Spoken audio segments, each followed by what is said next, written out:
بسم اللہ الرحمن الرحیم۔ محترم ناظرین، السلام علیکم ورحمۃ اللہ وبرکاتہ۔ ناظرین، اس ویڈیو میں آپ کے ساتھ موجودہ صورتحال جو کہ انٹرنیشنل یعنی عالمی سطح پہ جو صورتحال ہے، جو رسہ کشی جاری ہے، جو کشمکش شروع ہو چکی ہے، جس کے متعلق ڈاکٹر اسرار احمد صاحب نے 25 سال پہلے پیشین گوئی کی تھی۔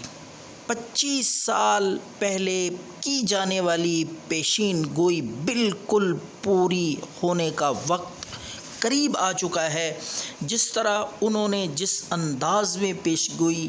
فرمائی تھی، آج اگر عالمی حالات کو، عالمی دنیا کو سامنے رکھا جائے، جس طرح کے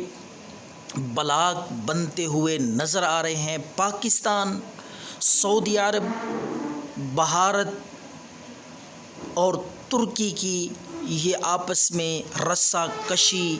ایک دوسرے کی کھینچا تانی، اور ساتھ ہی افغانستان کا معاملہ، جس طرح کے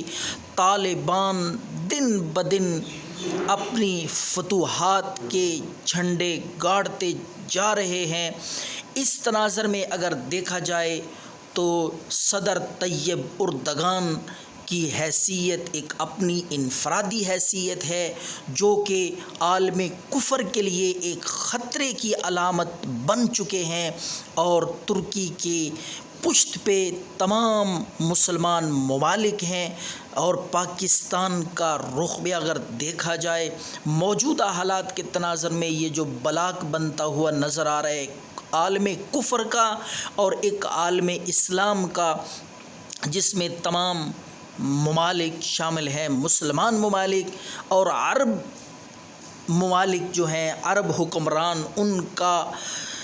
طریقہ کار جدا ہے، وہ کفر کی طرف۔ اگر یہ بلاک بنتا ہے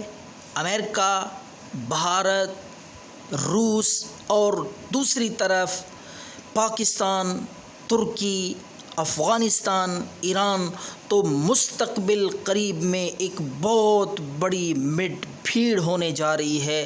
ان بلاکس بننے کے نتیجے میں جو جنگ ہوگی، جو آپس میں لڑائی ہوگی، وہ فیصلہ کن ہوگی، اور نظر یہی آتا ہے کہ یہ بلاک بننے کے بعد ایسی مارکہ آرائی اور نتیجہ خیز جنگ ہونے والی ہے۔ اللہ پاک سب کو حفاظت میں